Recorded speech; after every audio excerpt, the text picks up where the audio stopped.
Hello friends, बहुत बहुत स्वागत है आपका मेरे YouTube channel Ritika study classes में। तो ये देखिए, छत्तीसगढ़ बोर्ड परीक्षा 2021 कक्षा 12वीं का भूगोल का पूरा पेपर हल किया गया है। तो फ्रेंड्स, अगर आप हमारे चैनल पर पहली बार आए हैं तो चैनल को सब्सक्राइब कीजिए एंड बेल आइकन को प्रेस कीजिए, जिससे कि हमारी अगली वीडियो की नोटिफिकेशन आपको मिल जाए। तो फ्रेंड्स, ये देखिए, प्रश्न क्रमांक पहले का हल है। आखेट तथा भोजन संग्रह प्राकृतिक क्रिया के अंतर्गत आता है। ये देखिए, उत्तर 2 का है। सहकारी खेती की वह प्रणाली कहलाती है जिसके अंदर एक किसान परस्पर संगठित होकर लाभ प्राप्ति के लिए सामूहिक खेती करते हैं, इसीलिए इसे सामूहिक खेतियां सामूहिक से भी कहते हैं। प्रश्न क्रमांक 3 का हल है। यह बहुत ही विशेष तथा जटिल प्रकार की क्रिया है जिनका संबंध ज्ञान से संबंधित क्रियाकलाप जैसे शिक्षा, सूचना, संवेदना, विकास आदि। इसके बाद है प्रश्न क्रमांक 4 का हल है। जनसंख्या 2011 के अनुसार भारत के उत्तर प्रदेश राज्य में जनसंख्या सर्वाधिक है। इसके बाद है उत्तर नंबर 5।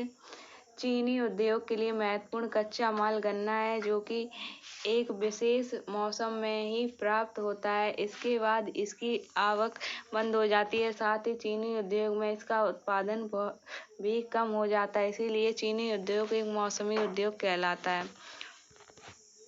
इसके बाद है प्रश्न नंबर 6। खरीफ फसलें सोयाबीन, गन्ना, मूंग, दाल।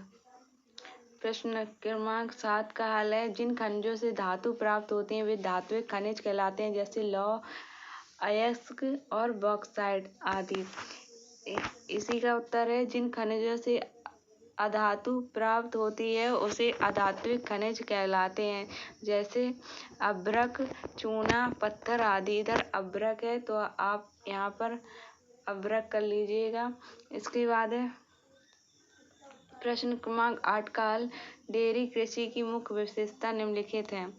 इसके बाद है पहला, उन्नत प्रकार की कृषि जिसमें दुधारू पशुओं को पाला जाता है। पशुओं को चरने एवं दूध निकालने के लिए पर्याप्त श्रम होता है। तो फ्रेंड्स, ये दूसरा है हमारा।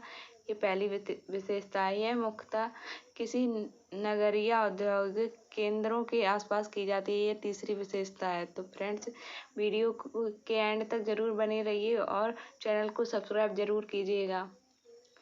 इसके बाद है प्रश्न क्रमांक 9 का हल है। विदेशी आयात और निर्यात से आर्थिक क्रियाओं का विकास होता है।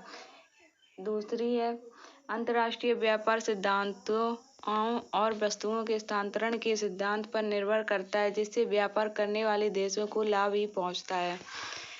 इसके बाद है, अंतर्राष्ट्रीय व्यापार से देशों के मध्य सहयोग और भाईचारा बढ़ता है।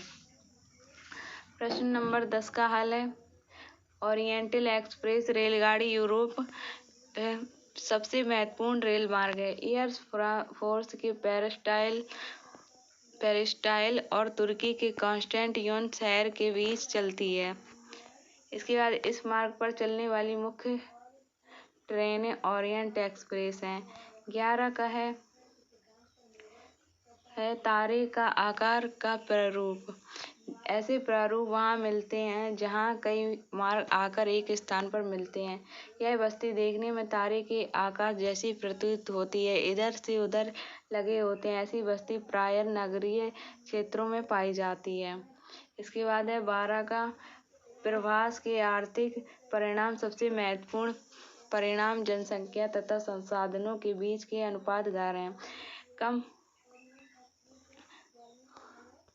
कम जनसंख्या के क्षेत्र में लोगों की संख्या तथा मौजूदा संसाधनों में असंतुलन होता है। जिन क्षेत्रों में अप्रवासी लोग जाकर बसते हैं वहाँ क्रियाशील व्यक्तियों की संख्या बढ़ जाती है। इसके बाद है, आजकल प्रवास का सबसे गंभीर एवं दूरगामी परिणाम हमारे देश में देखा जा रहा है, जैसे उच्च शिक्षा के लिए प्रतिशाली व्यक्तियों का अन्य देशों के लिए पलायन करना। 13वां है, इंदिरा गांधी नहर का मानचित्र में सतत पोषणीय विकास को बढ़ावा देने के उपाय निम्नलिखित हैं। ऐसे क्षेत्र में जल संसाधन फसलों को नहीं बोया जाना चाहिए, बल्कि बगा के पाक की फसलें काटे फसलों की खेती करनी चाहिए। इसके बाद है का मानचित्र में नहर के जल का समान वितरण होना चाहिए। मार्केट में बहते जल की क्षति को कम करने के लिए उपाय किए जाने चाहिए, जैसे नाले बनाना चाहिए। जल आक्रांत एवं नर्मदा से प्रभावित भूमि का पुनरुद्धार होना चाहिए।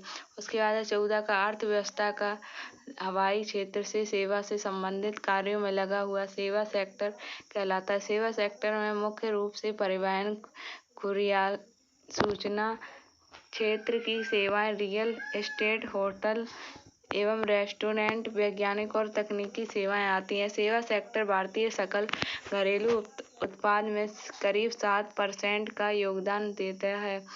इससे अर्थव्यवस्था के तरीके क्षेत्र के रूप में भी जाना जाता है। भारत के सेवा क्षेत्रों में हमेशा से ही देश की अर्थव्यवस्था में प्रमुख रूप से सेवा की है। इस संबंध में वित्तीय सेवाओं के क्षेत्र का एक महत्वपूर्ण योगदान है। तो फ्रेंड्स, अगर आपको वीडियो अच्छा लगा हो तो वीडियो को लाइक एंड शेयर जरूर कीजिएगा। थैंक्स फॉर वॉचिंग वीडियो और चैनल को सब्सक्राइब जरूर कीजिएगा। Thank you friends.